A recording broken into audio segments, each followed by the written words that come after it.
right, ladies and gentlemen, Game Doctor here, this time with another episode, our third weekly wrap-up. Trying to stay a little bit consistent with these.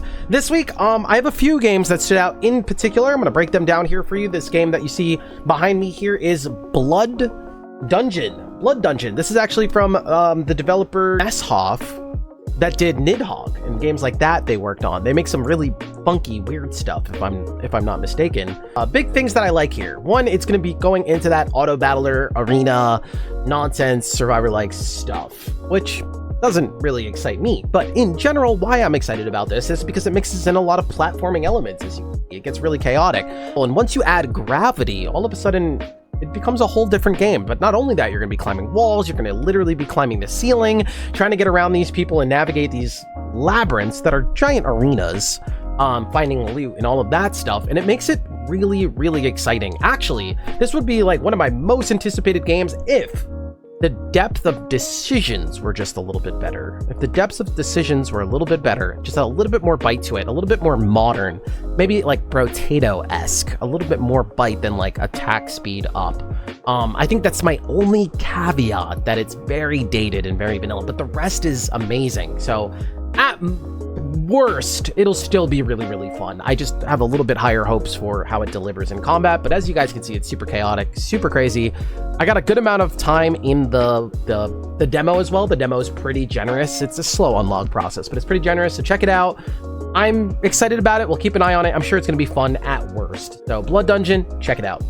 Next up, following that up, we have Guildrun. So this is going to be like more of your traditional take on an auto battler, kind of in a sense that it looks like, kind of like TFT. But stay with me here. It actually really, really surprised me. A lot of games try to go this auto battling route, but it gets very heavy and convoluted and hard to follow. What this game does is it has that quality. It's very aesthetically pleasing. It looks like League. It's, you know, that eye candy that you're used to, and it works. But it's also very approachable and accessible. They do a really good job onboarding you. They're really gonna help you deliver. It's not one of those where you have to read 16 different enemies and know what each one does and like how to play the board. It's very approachable. When an enemy has something that you need to worry about, it's gonna let you know. Like for instance, if there's a special enemy that says, hey, I'm gonna pull your backline unit, you're gonna see very easily with an icon, hey, this guy does that thing. It makes it very, very approachable. Not only that, they have really good fundamentals as far as like emergence, being able to take characters and stuff and get them outside how they would normally be built and like cross-train them and stuff like that has been really, really fun. And again, it's the streamlinedness. It's something that you really, really have to feel.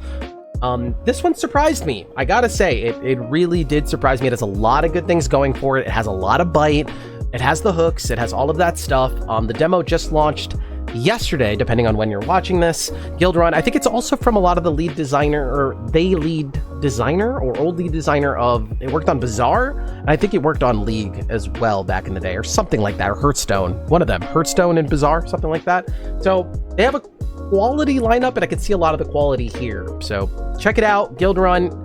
If you've been on the fence about auto battlers, you're trying to get into a little bit of auto battlers with a little bit more bite, I think this is going to be your doorway. And then even veterans of the genre, I can already hear them saying a lot of good things about this game too. It has something for everyone. I think this one has a bright future ahead of it. Guildrun, check it out. Gentlemen, next up we have Corsair Cove. This is going to be your next game coming out of Hooded Horse. With Hooded Horse, a lot of their games focusing on a lot of city builders and stuff like that.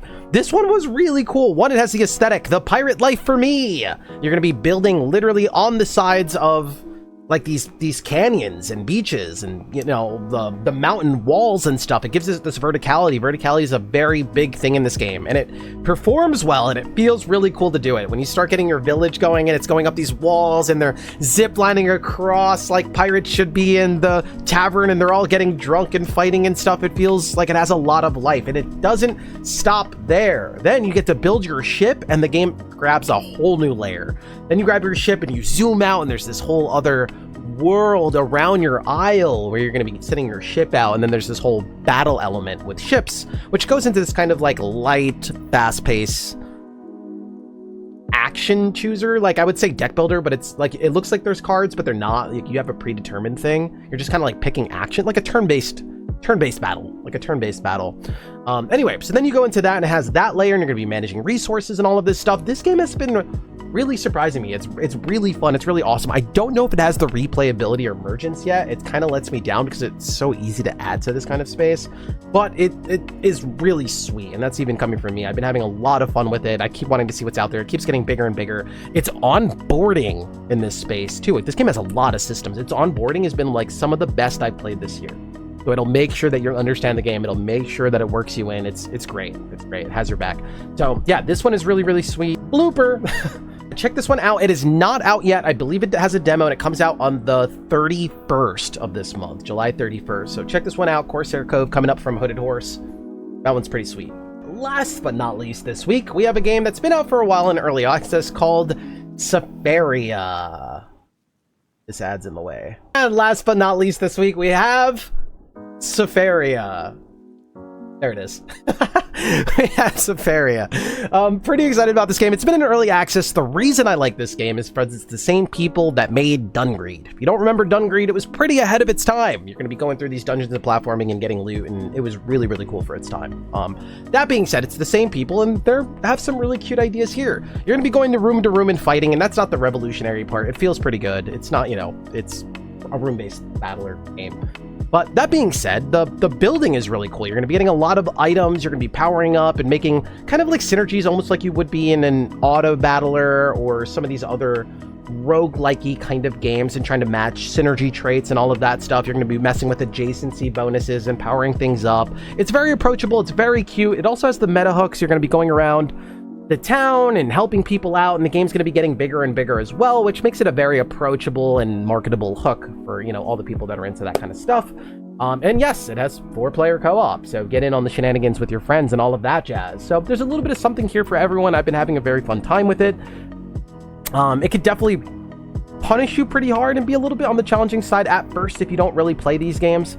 You do, you know, get damaged and take a lot of damage very, very fast, but once you get used to it, or you can build around that stuff and all of that jazz. But 1.0 coming out at the end of this month on the 31st, same as Corsair Cove, the last game we talked about. So check this one out, Sefaria. It's really fun. It's really fun. Gets a 1 thumbs up from me. I'm having a really good time with it. Boop. And if you've been enjoying these weekly wrap-ups, definitely consider subscribing or following the channel. We've been dropping them again every single week. This has been our 3rd one, and we also do video game breakdowns and analysis and all of that jazz. So make sure you check us out. See you next time. How's that one? Let's go! I hate doing that kind of stuff. It feels so awkward.